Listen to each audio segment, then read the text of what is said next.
Legit 'to, nag-aalala talaga ako kay Devin Haney, at, bago po kayo mag-react na sasabihin niyo, "Lamang na lamang diyan si Devin Haney, walang, pag-asa yan." Listen to this, Haney may be undefeated po, pero it doesn't take away the fact na yung huling laban niya kay Ryan Garcia ay binugbog siya ni Ryan Garcia at pinabaksak siya.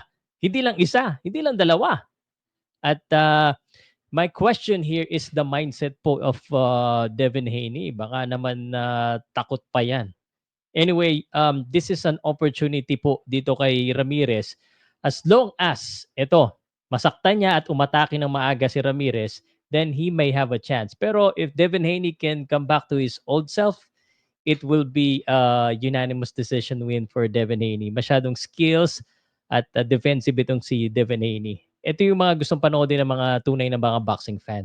Speaking of tunay na boxing fan, kung tunay na boxing fan ka, samahan mo ko sa Skyline Sports and Social sa March 3, 9 a.m. May pa-watch party ako dyan. Kita-kita po tayo, no? Message lang po kayo for details.